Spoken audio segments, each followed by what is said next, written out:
Your alternative talk radio contact. The Planet. KGRAradio.com. With infinite complacence, people went to and fro the earth about their little affairs, serene in the assurance of their dominion over this small, spinning fragment of solar driftwood, which by chance or design, man has inherited out of the dark mystery of time and space.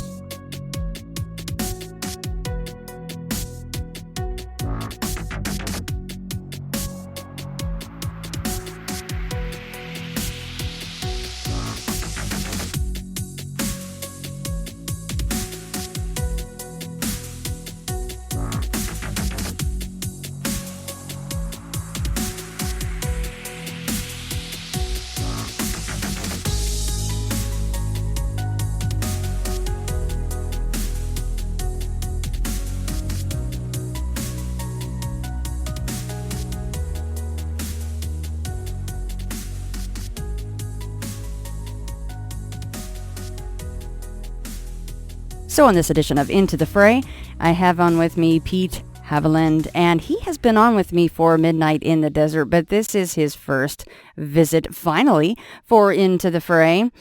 And Pete, first of all, thank you so much for joining me once again. Well, Pete, give everybody your background and what exactly it is that you do. Sure. Well, my background, I kind of started at this when I was about 12 years old, and I was watching monster movies at my parents' house, and my dog alerted behind me and started staring at the stairs. The room got really cold, and I turned around and looked at the stairs, and I saw my grandfather walking downstairs, which is cool, but he had passed the year before. And went over there to look at him, and really didn't know what to expect, what to deal with, and I wasn't scared of him because I wasn't scared of him in life, so I really just didn't know what to expect. So I saw him walking. There was no sound. It was nothing like a movie, with the ominous music and creaky stairs and stuff like that. It was just he was walking downstairs. It's kind of like a silent movie loop.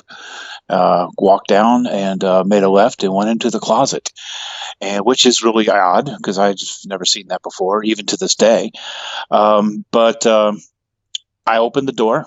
I didn't think I was going to see him, but to be honest with you, I really didn't know. And he wasn't in there, but there were a couple of big medallions he brought over from Italy that he had hung in a couple of his houses that he built in New York.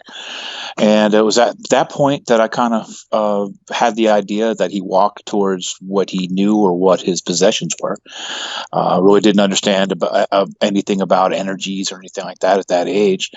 I started reading a lot of books, Hans Holzer being one, D. Scott Rogo, the Weiners, I think it was Richard Weiner, just anything I could on ghosts. And kind of went into high school same way, carrying forth the name that was given to me as the Ghost Boy, because I always had books with me on haunted houses and ghosts and stuff. Got into psychology class. Had a really cool teacher that would let me write on haunted houses and parapsychology. Same with college. I had a really cool prof that would let me write on those as well. Got into I would say my first investigation, but it was, at 18, I really didn't know. I mean, I knew what investigation was. I knew what you were supposed to do, but it was more of an observation at that time. Met a lady that I had heard from in the neighborhood that was having some weird stuff happen in her house. So I introduced myself to her, and she told me a little bit about what was going on, and we became pretty good friends. And I'd go over there once or twice a week just to kind of talk with her and see what was going on. And I actually had the opportunity of hearing what sounded like books being moved around in her second story, and ran upstairs because I'm stupid that way, and got into the room, and it was like a library. She had she had shelves all around the outside of the walls and a table in the middle. So it looked like a library to me, what I've been in, and got hit in the head with a book. The book was actually a first printing of Gone with the Wind, which at that time kind of told me that I think that she was upset about moving, and I kind of thought that maybe it had something to do with it. Wasn't really didn't have a whole lot of knowledge of what poltergeists were and how they worked and what we give to them, but it was really interesting, and told her about it, and she was telling me how she really didn't want to move, and how her daughter that was making her move up to the north was concerned about her being there by herself and so forth. So I could tell that she was upset, and she ended up moving. I've never heard anything happening in the house ever again, so I don't know if it was her that was doing that because she was upset. But having read Dr. Roll's a theory on what poltergeists are, I mean, it kind of seemed like that was probably about what it was. Because that's a big part of your work, right? Seeing if it's an inside force or an outside force. Inside being the actual person that lives in the home and claiming the activity is creating it. Correct. For the last 10, 15 years or so, I've done nothing but poltergeist activity. And getting into a little bit of that, it's kind of hard it's real tedious to find out the difference between if it's an intelligent haunting, the conscious mind surviving death, or if it is recurrent spontaneous psychokinesis or poltergeist activity. I mean, there's a real fine line to find out if it is our subconscious playing it out into the environment, or if it's the conscious mind, and it's just really just tedious drilling into what things are. It's looking at the trends to see what happened prior to the activity, looking into the research of the house to see if there was anything in the house or family, or even issues that might be triggered by outside people, places, things that might be causing the activity as well. So yeah, it's a pain in the neck sometimes, but it does help folks out a lot. So is it a bunch of little things that have to add up for you to go, okay, we might actually have something outside happening here?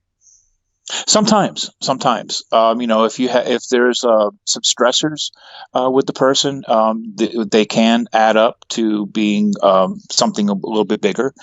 I have dealt with people through hypnosis, seeing that there might be some abuse. There might be some traumatic events like rape, or even having seen bad crimes, things like that, and what the outside person, place, or thing that might trigger the subconscious to place that into our environment. That's sometimes hard to find out too. That's why you kind of want to look at the trends to see, okay, 10 minutes before they got in an argument over, telling their daughter or son to wash the dishes, and they had an argument, left, and then 10, 15 minutes later, then all of a sudden everything in the kitchen starts coming out of the closet. So yeah. Recently, I was out in LA with Seth and the guys filming for On the Trail of UFOs, and we sat down with Greg Bishop, and he brought up the point of people that are more left or right brained, whether or not someone might be more apt to see a UFO or have an abduction experience. And, it's a big subject. But do you find that's kind of the same in your work? Does that even come into play? Honestly, I hadn't looked at left-brained or right-brained. I've been more. I've placed them under hypnosis to look back at the event to see what they were thinking about. I really have never gotten into left-brained or right-brained.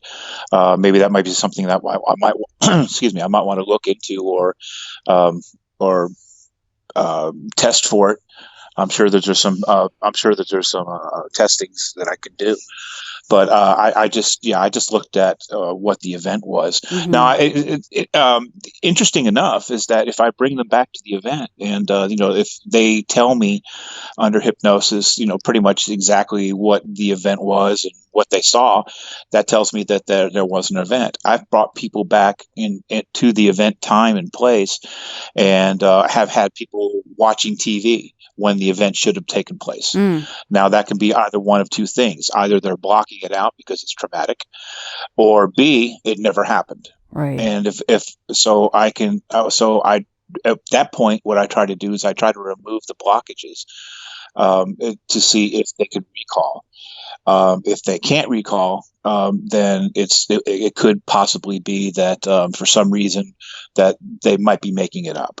I don't look at it as I guess I tend to take people at face value. I don't really think that people try to do that just to do it, to say that, to fake things.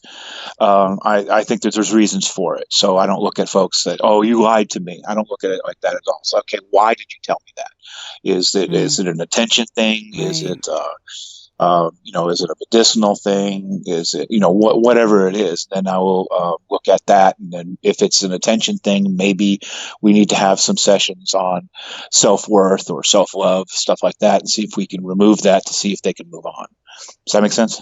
Absolutely. And so when you talk about removing blockages, or like you said, kind of doing the positive reinforcement stuff, that is always under hypnosis? Yes. And I'm not a licensed practicing counselor, so I can't really sit there and diagnose. Right. But I can look at things under hypnosis and work with them with what they are experiencing, what they are feeling, what things are showing up. But you are a certified clinical hypnotherapist, though. Yes, I am. Yes, I am. Yes, I am. Now, what about the cases, or a case that you've walked in, you've done you went through that tedious process, and in fact, it was a very, very true poltergeist case. Have you had one of those? Yes, I have. When something like that comes up, then I go back and I try to see if we can look at what the traumatic event might have been, to see if we can release that and replace it with a positive reality. I worked with a gentleman one time that had some poltergeist activity happening around his house. He was seeing masses. He was experiencing things in his house that were knocks, raps, taps, things like that, and had brought him back to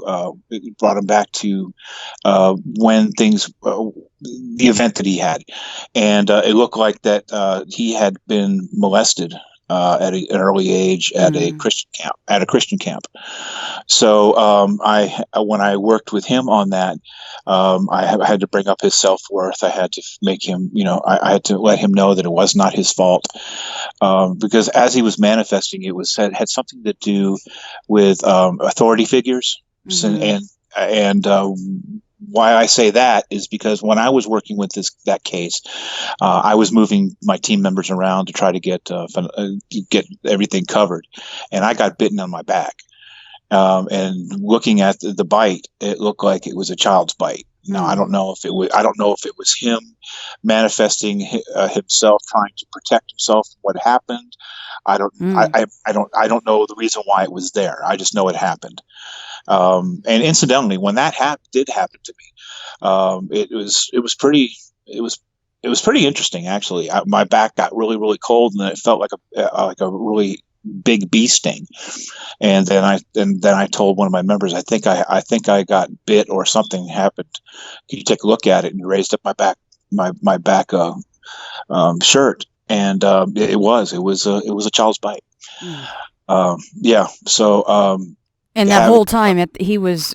So are you in his home, or you're just in your office and he's home. under? I'm in his home. He originally called us out because he thought he was he thought his house was haunted. Yeah, because his son was seeing a man in a closet. And I'm thinking that I am thinking, as well as a few other folks on my team, we're thinking that the man in the closet was him. We're trying to protect him at that age. Oh, wow. Yeah. That's actually pretty deep stuff when you think about It it. is. It is pretty deep. I mean, him trying to protect himself, and it's a child's bite because that's when he needed the protection, is when he was little and when he was still a child. Oh, my goodness. Exactly. It is. Child abuse is just so disgusting. Yeah.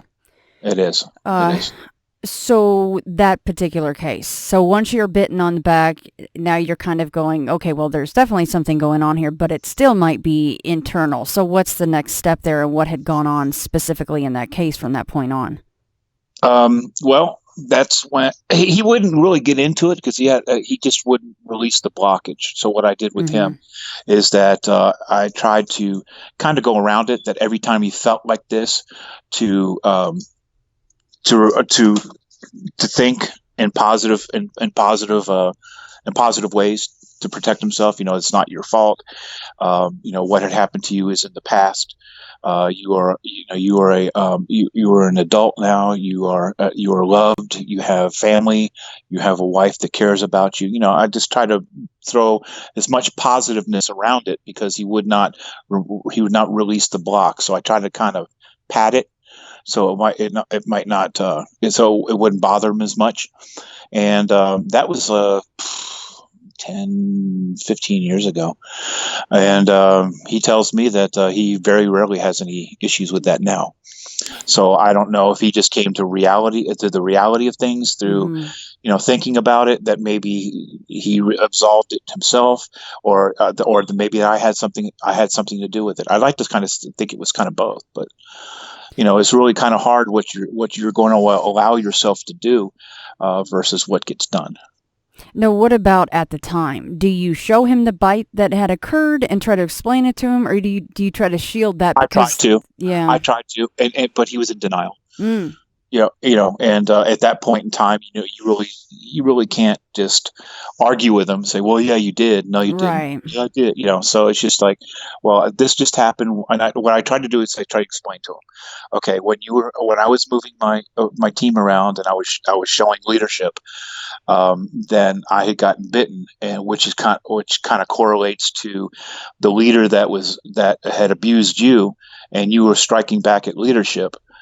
That I tried to do that, and he's just like, I don't know, I don't think that's what's going on. So it's like, okay, at that point, you can't argue with him. It's just like, okay, so now what I have to do is I just have to deal with what happened to me, with what happened at the time, and and just kind of work that angle. Pete, have you ever felt that you were in personal danger at any of your locations for any reason, whether it was a poltergeist or a human being that was a little scary? Well, I've worked with cases before that I've had to call Child Protective Services because of houses being really, really nasty with the kids in there, and I hate to do that because you get so involved with the family, and then they hate you when you do that most of the time because you're upsetting whatever life they have, and I can understand it to a point, but then again, the child needs help, needs to be looked at.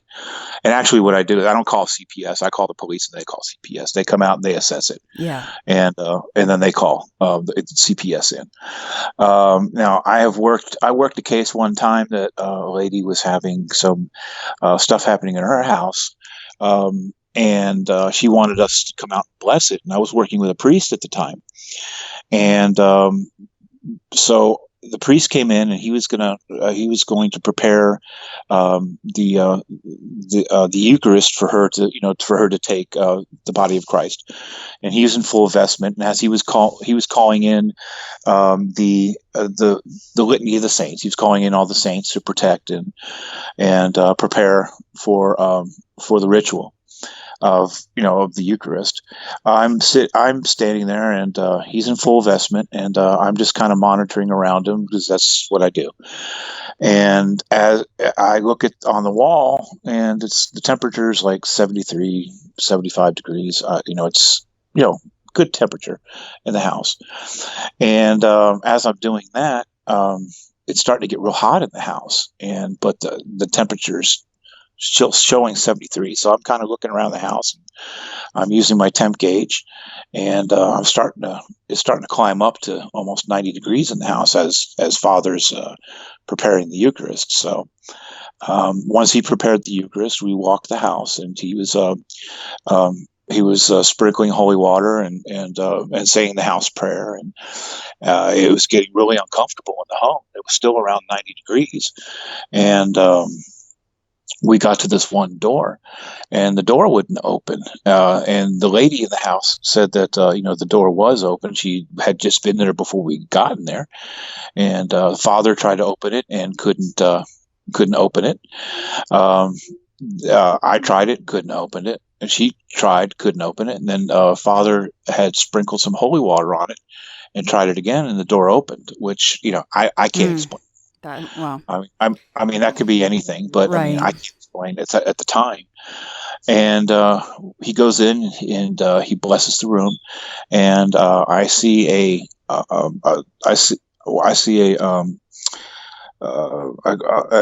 altar for a Santeria altar. And I asked about it, and she came clean. She said, "Well, I study. I've studied, and I use Santeria." And she said that her husband was being abusive towards her, and at the same point, she was an out of work teacher, and she was praying for good luck for her resumes to hit so she can get some work. So it was at that point in time that after he blessed it, the temperature came back down to 73, 75 degrees. And it was registered. It was what the wall said. And that's the closest I've ever really come to anything really negative. I can't explain it. I'm not saying that there was a demon in the house, because it could have very well been that the energy could have been released from what we had done, and she felt more comfortable. I don't know, but that's the strangest thing that I've ever come across. And I know that Father and I had some very bad luck after we did that. And but I mean, it could be an unfortunate set of circumstances. I don't know. It was just very, very strange. I haven't experienced anything like that since.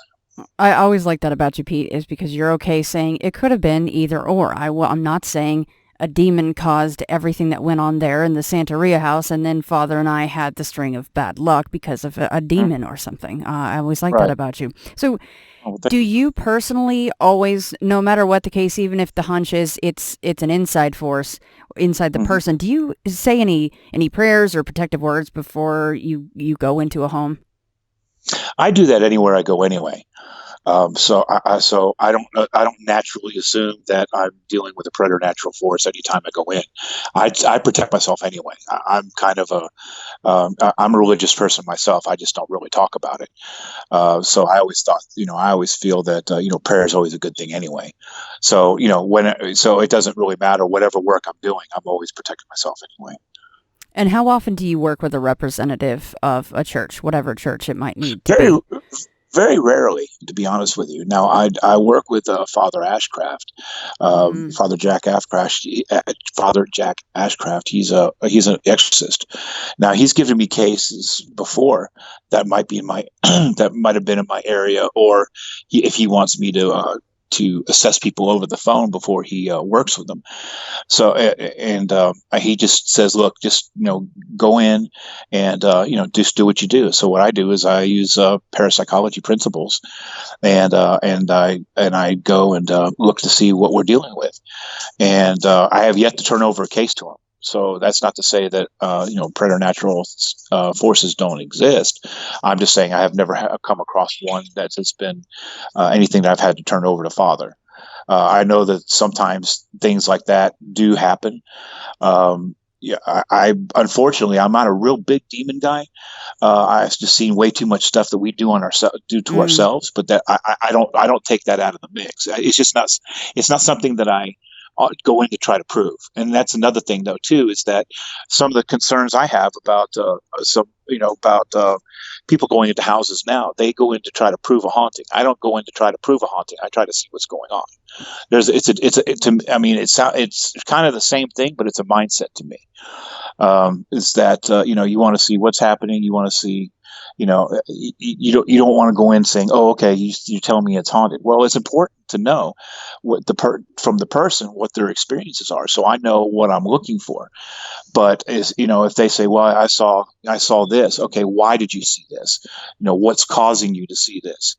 It's not, oh, okay, well, Aunt Stephanie's in the hallway. Okay, let's try to see if we can prove that she's seeing Aunt Stephanie.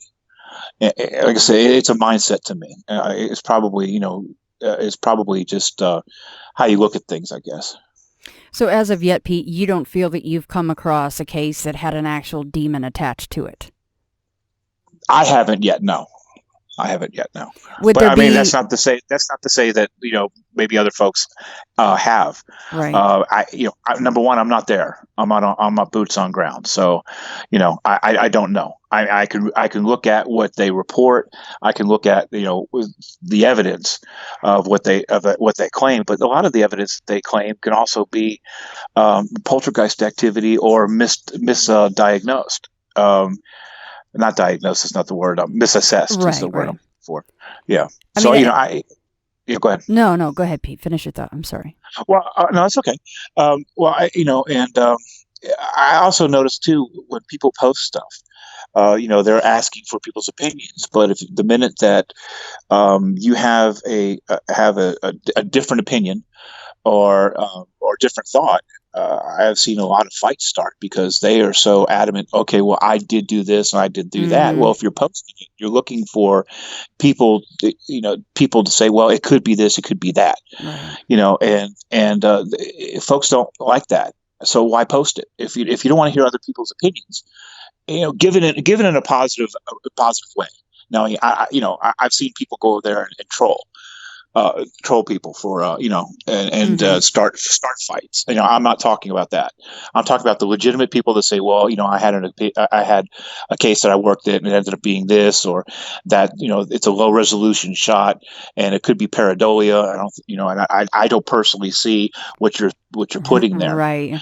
And then they jump all over you. Well, you don't know what you're talking about. I've been doing it for 10 years. So it's like, okay, well, you want to pull out the measuring stick. Okay, well, I've been doing it for 35 plus years, and I have yet to see, this little red circle that you're trying to tell me that something's there, and it's absolutely nothing. But I don't like doing that. I end up walking away from it. I just life's too short.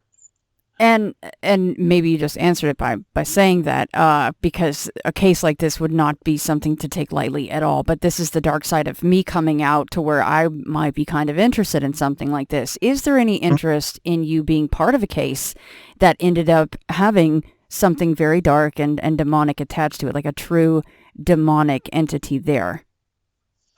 If anybody would like me to be part of it, I have no problem with it. And I will go in there with an open mind.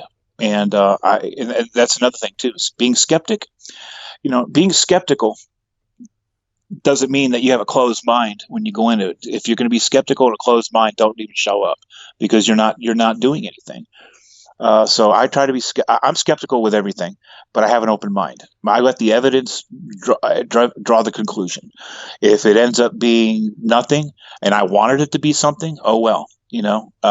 So I wouldn't have a problem working with anybody if they wanted to bring me out and take a look at things.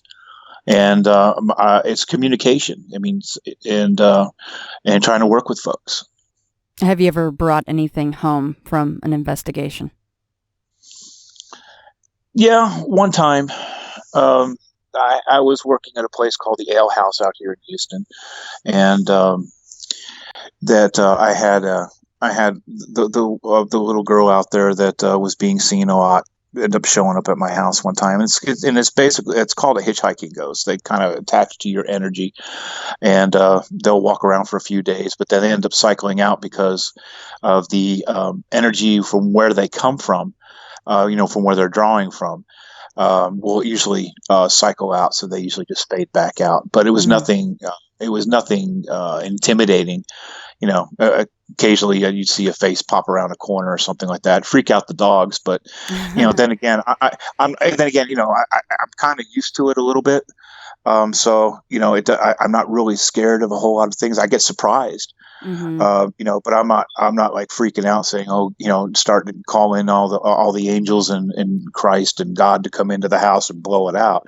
I'm not like that at all. But I've seen children in Galveston from the 1900 storm when I turn a corner of a house, and they show themselves gray, and looks kind of like they look like they've been dead for a while. That's how they're presenting themselves, and you're not real. And it's real hard to say that you would be actually prepared to see something like that, because you're not.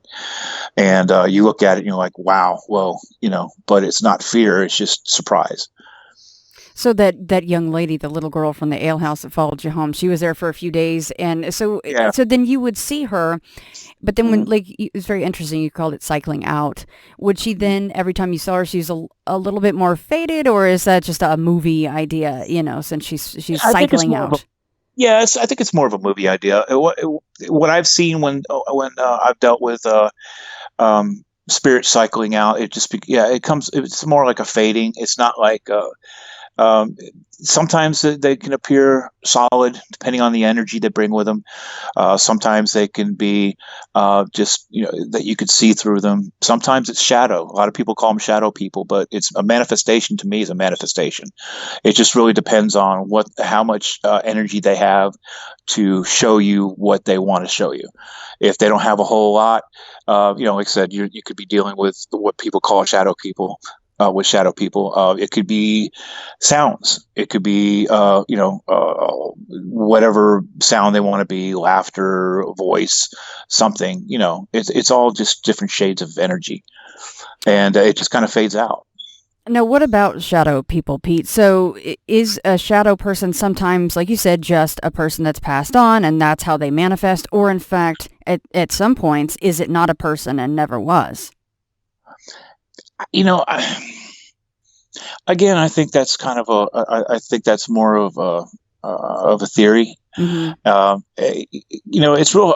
All of this, to be honest with you, we're never going to really know until we get there. So, when you're dealing with a lot of this stuff, I think you're dealing with a lot of theory and a lot of belief. I personally think it's manifestation. It's a manifestation of a person. When you're dealing with a person, there's good people, there's bad people, there's evil people. And so I think if you start putting things into, good and bad, then you're looking at, good being God, bad being devil, and then you label it, and then whatever behavior it has, it's a demon. I don't really think it's that way. That's just me, though.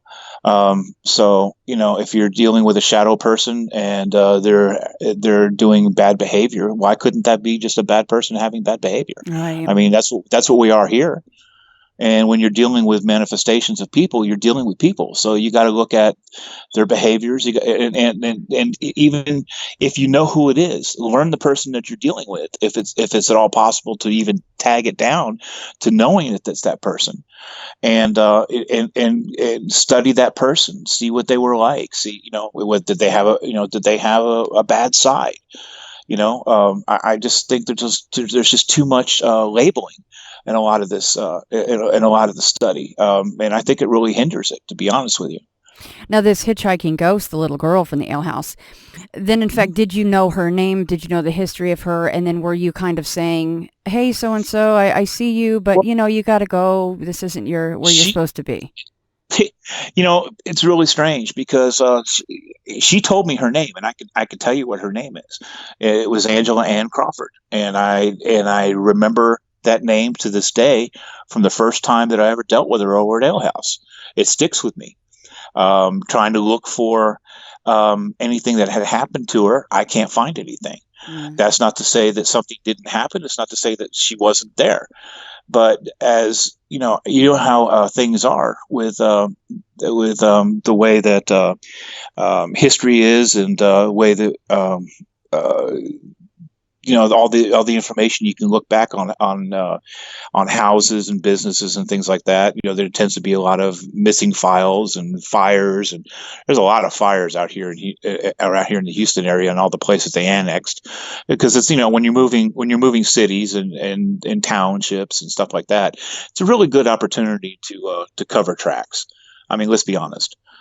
So you'll pull out whatever files you want to pull out, because to whatever happened, you don't want it to be found for whatever reason, Right. and you won't. So, so it's just real hard. But I do remember her name. And ever since I've known her name, I haven't really dealt with her that much, other than when she came to the house. Why did she follow you? I think that I'd done a lot of work over there. I think that she had just liked my energy. I never provoke. I don't think provoking is a good idea when you're dealing with something intelligent. I think it's a waste of time. I think it's for TV, to be honest with you. You can get just as much information and by observing than you can by running around and provoking energy. And secondly, after you provoke energy, then you're leaving the person the person that you're trying to help is getting scared because you're provoking the energy. Secondly, when you leave, is the energy going to is it going to manifest, and not in a good way or a bad way? Is it just going to become manifesting more because it's been stirred up, and you're leaving them in the worse way than when they called you because they were having issues? It just doesn't make sense to me. I just think it's dramatics. So she leaves your house, then does she ultimately go back to the alehouse because that's where she's quote unquote stuck, if that's the right word? Well, yeah, but unfortunately they tore the alehouse down a few years ago to make a parking lot out of it. So, if it was on the land, maybe she could still be on the land. Now, I've gone out there a few times since the alehouse has been torn down, and I don't know if tearing it down had released her for whatever reason. She was tied there. I don't know, but nobody has ever told me that they have seen her even out in the parking lot. So you knew her name, you knew her full name, but you really couldn't find a whole lot of information about why she would be tied there. No, just from people experiencing her. They called her Maggie, but her name was Angela Ann Crawford. And there was a old sea captain there, and they both were tied there. I had like 2 or 3 psychics that went out there, and I found out that what ended up happening is that she from the 3 psychics, the story I got that was put together for me was that she was brought there. It was a house of ill repute. They placed her into service there, and things went bad for her, and she ended up being killed and dumped in a body of water around in there. And when I looked it up, I mean, I couldn't find any bodies. I couldn't find any, Jane Does or anything like that around in the area. But it just seemed like it just rang true. I mean, I don't know how to explain it other than when something happens and you just like, and it just feels right. Have you ever had that happen? That it feels right, but you can't substantiate it? I mean, I'm about as sensitive as a rock, so usually I wish I could say yes. But I mean, in other things, of course. But those gut feelings you get. No, I said I'm about as sensitive as a rock. Yeah. But in I was just saying, in other situations, just normal everyday stuff, the gut feelings will come through. Yeah, that's what I'm talking about. I'm not talking about being sensitive or being a medium. I'm just, when it hits you, it's like, okay, that may be. Yeah. I mean, the idea of something. Because what you do can be, I'm sure, quite, interesting is certainly a word, but I mean, some might say dangerous, you're playing with fire, but I think that you go about it in a very down-to-earth way, and like you said, you're executing some of the protective things that you do. But what about once you're in a home and you might have a psychic on board, or eventually a priest, even like you said, Father Jack Ashcraft, who I have also spoken to, and he's come on into the fray as well.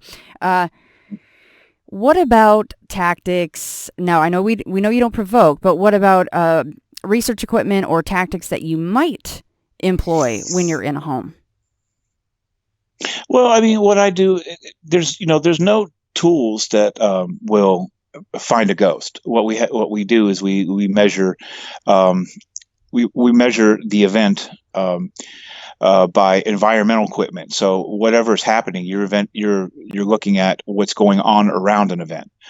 So it's electromagnetic field detectors to see if there's there's a high EMF field around an event. I use FLIR equipment, so I can get my temperature as well as a visual of what I'm dealing with. If it's formed, if it's a mass, even if it's not there, I use a FLIR.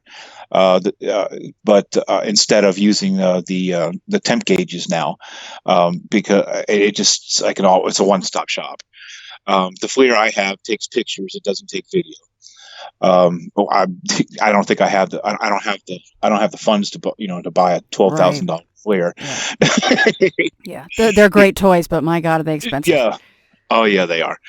So my FLIR I think was only like $5,000 for what it does, and actually I'm really surprised that my wife still lets me indoors with stuff I bought. Right after the purchases, yeah, she's like, "Excuse me, it costs how much?" Yeah. You realize we could have bought a used car for that, right? They are. Yeah, but if you want to ride around with this, that's fine.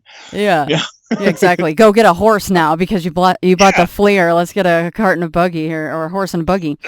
There you go. Now, how many? Oh, I'm sorry. Go ahead. No, go ahead. How many new? Well, if I was going to switch gears, so did you have something still pertaining to that? I'm good. Good. How many cases a month do you think you're getting in where somebody says, "I've got activity in my home and I think I need help"? Well, when I first started doing this with Lone Star, a long time ago. We started in like 1996, 95, somewhere around there.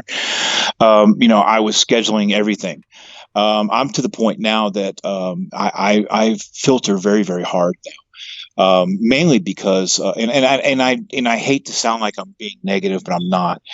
I'm not trying to be negative. But I'm really not a big fan of the TV shows because they're entertainment for the most part. And the reason why I say that is that there's a difference between entertainment and research. Now, some folks, on the TV shows handle themselves well to present both sides. Some other shows are just there's a lot of fluff, and and that's fine. But it's not more towards what I think of the shows.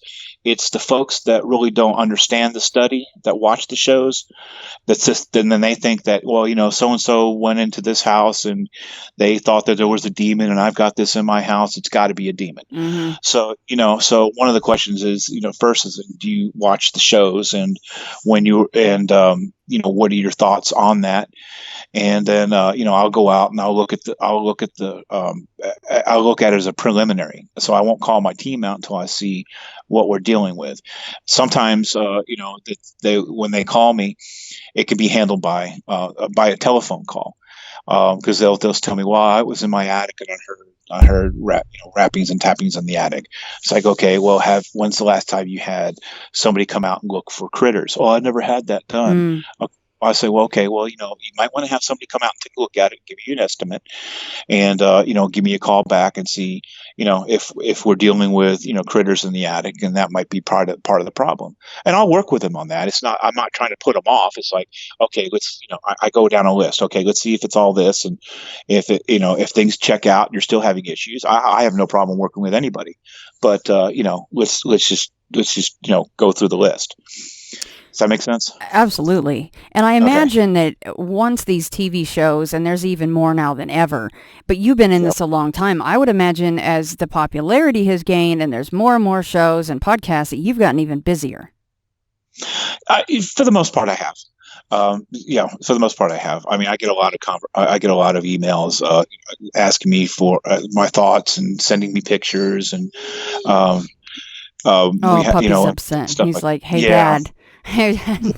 I'm sorry. No, that's okay. It's all right. My birds are actually being really good right now. I'm surprised. So I'm sorry. Yeah, you said you get a lot of emails and stuff. Yeah. So, I look at pictures and I give them my thoughts. I would say that now, though, I mean, people tend to be more argumentative now than they used to be. I'm not saying that you need to buy into everything I'm saying because it's my opinion. And if you don't go with it, I'm fine with that. I mean, I have no problem with it.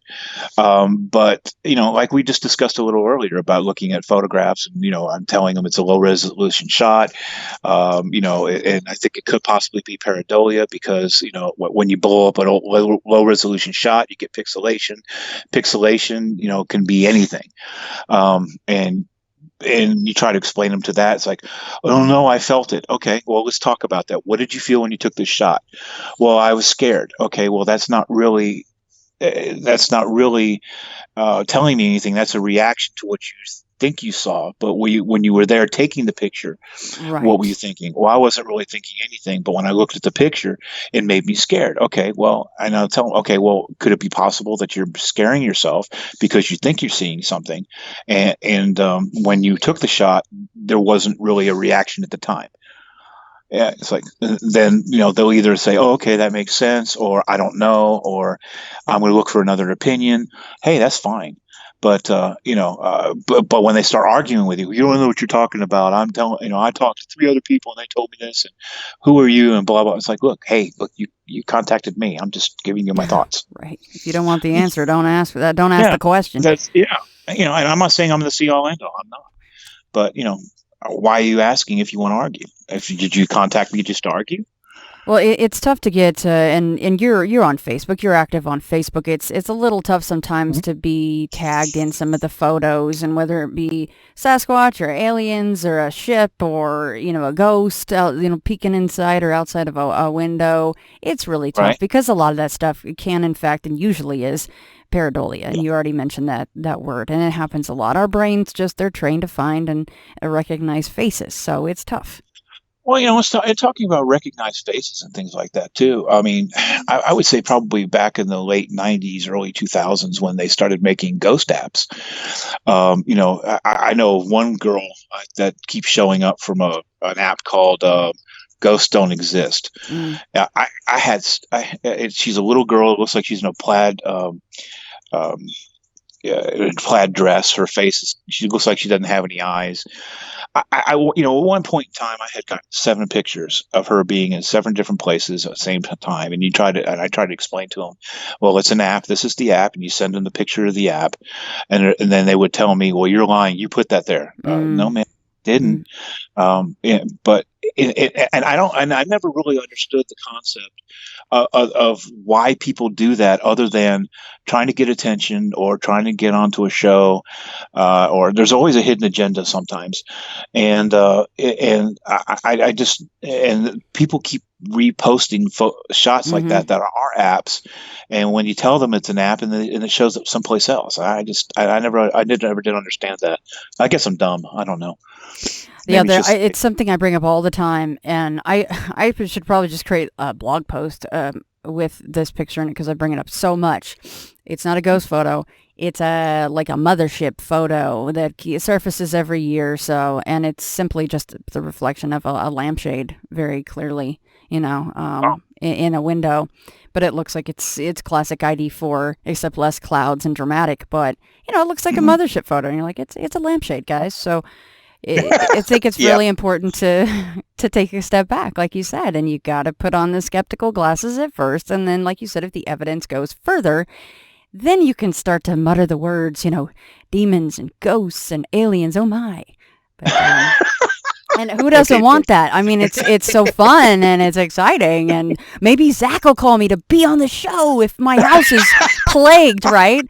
I said it. There it was. We were trying to dance around the shows, but we all know what goes on specific shows and their MOs, and that's fine. That's what they do. Like you said, it's entertaining, great to watch. But yeah. I will tell you this though, the Hans Holzer show that's out there. It's been pretty interesting so far. Yeah, Dave Schrader's show. On Travel Channel. If you guys haven't checked it out, that's Dave Schrader, Midnight in the Desert, Darkness Radio Dave. They do a really good job, and it is a descendant of Hans Holzer himself, his great granddaughter or great granddaughter. I can't. I forget what she is. But anyway, one of the Holzers is on the actual show. So Alexandra, that's her dad. Yeah. Oh, her dad. My That's bad. her dad. Sorry, I just really aged him way more than I needed to. He's Boy, been I'm around in since trouble the early now. 60s. Yeah, he was one of the first ghost books I ever picked up. Hans Holzer's Haunted America. So, oh man, wonderful. the best one he put out was that big compendium called Ghosts. I still need to get that. Oh, that's an awesome book. Again, hardback. You want the big boy. You want the good stuff when you're getting a Hans Holzer book. Mine's The Haunted America is a hardback. That's a cool book too. Well, Pete, I definitely want to have you back on at some point because I know that people appreciate your skeptical view of things, and you're grounded, you're down to earth. So when you get some more interesting cases, or even if you thought it was very interesting and maybe something legit, and then it turned into the other side, I think it's important to talk about both sides of that. So I would love to have you back on Into the Fray, but let everybody know. Where to find you? Are you on social media and your websites and all of that? Sure. Well, I am on Facebook. I think if you look up, I think it's Facebook LSSPI. Then I have redohypnosis.com and my team's page, lsspi.org. You can get me there too. I believe, if you want to see me to deal with anything for hypnosis wise, you can schedule an appointment with me through my redohypnosis.com. And if you have a roundtable, I'd love to be part of a roundtable. I keep saying I'm going to do it, and damn it, I don't, and I need to, because everyone's like, when are you going to do a roundtable? You would be a great part of a roundtable, absolutely. Well, thank you. I look forward to it. I always enjoy talking to you. Me too. Thanks, Pete. And yeah, thanks for, like I said, we've kind of had, but it wasn't really the same conversation. I mean, it took some different turns there. It always does when you're having talks about ghosts and such. And those demons, they always get a bad rap. It's always like, boop, demon, here's a demon case. You're like, no. Let's just calm down, everybody. It's not always the demons. Poor demons. No, it's not. They always get blamed for everything, smoldering little punks. But no, Pete, thank you so much. Thank you so much for coming on ITF finally. Long overdue. We've been talking about doing this since before Midnight in the Desert even, but I wanted to introduce you to that crowd too. Thank you. I appreciate it. Thank you so much. Well, I'm so-and-so. I was given this name by my parents. I've been to such and such a college. I've done these things in my profession. I produce a little biography. Buddha says, forget it. That's not true. That's some story. That's all gone. That's all past. I want to see the real you are now. Well, nobody knows who that is. Because we don't know ourselves except through listening to our echoes and consulting our memories. But then there's a real you, and that again leads us back to this question. Who are you? That is the real you. We shall see how they play with this exam by the koans to get you to come out of your shell and find out who you really are.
that after your funeral, you will suddenly become somebody different, living somewhere else. They will say reincarnation means this, that if you sitting here now are really convinced that you're the same person who walked in at the door half an hour ago, you're being reincarnated. If you are liberated, you'll understand that you're not. The past doesn't exist. The future doesn't exist. There is only the present. That's the only real you that there is. The Zen master Dogen put it in this way. He said, the spring does not become the summer. First there is summer, and then there is spring.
When you settle down in the train to read your newspaper and so on, you are not the same person who a little while ago left the platform. If you think you are linking your moments up in a chain. And this is what binds you to the wheel of birth and death. But when you know that every moment in which you are is the only moment, this comes into Zen. The master will say to somebody, "Now get up and walk across the room." And he comes back and he says, "Where are your footprints?" They've gone. So where are you? Who are you? When we are asked who we are, we usually give a kind of recitation of a history.